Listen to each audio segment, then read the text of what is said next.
MS ধোনির হুঁশিয়ারিতে ICC থেকে পদত্যাগ জয় সাহার। লাইভে এসে বিসিবির কাছে ক্ষমা চাইলেন আইসিসি সভাপতি। বিশ্ব ক্রিকেটে ইতিহাস বদলে দেওয়া এক নাটকীয় অধ্যায়। সবকিছুর শুরু হয়েছিল বাংলাদেশের তারকা পেসার মুস্তাফিজুর রহমানকে আইপিএল থেকে বাদ দেওয়ার ঘটনা দিয়ে।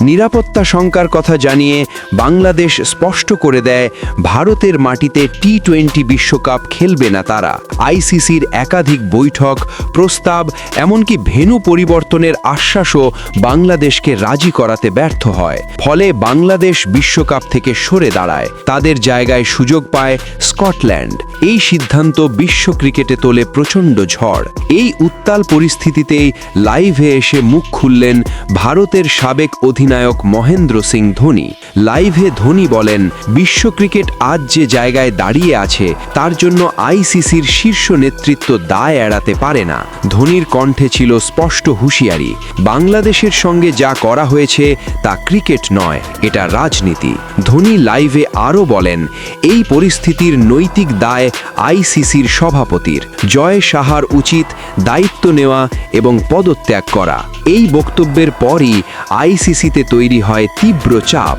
বোর্ড সদস্যদের মধ্যে জরুরি আলোচনা, বিশ্ব ক্রিকেটের নেতৃত্ব সংকট।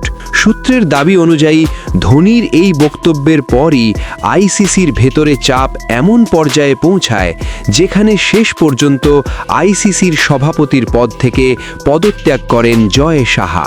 আর নাটকের এখানেই শেষ নয়। পদত্যাগের পরই লাইভে আসেন জয় সাহা।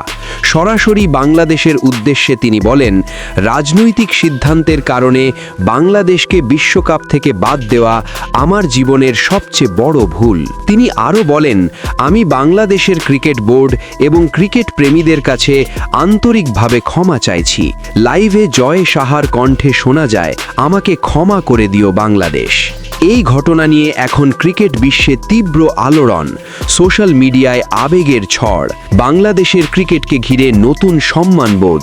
অনেকে বলছেন এটাই বাংলাদেশের শক্ত অবস্থানের ফল। অন্যরা বলছেন বিশ্ব ক্রিকেটে এমন দৃশ্য আগে কখনো দেখা যায়নি। বাংলাদেশ কি আবার বিশ্বকাপে ফিরবে? আইসিসির নতুন নেতৃত্ব কে হবেন?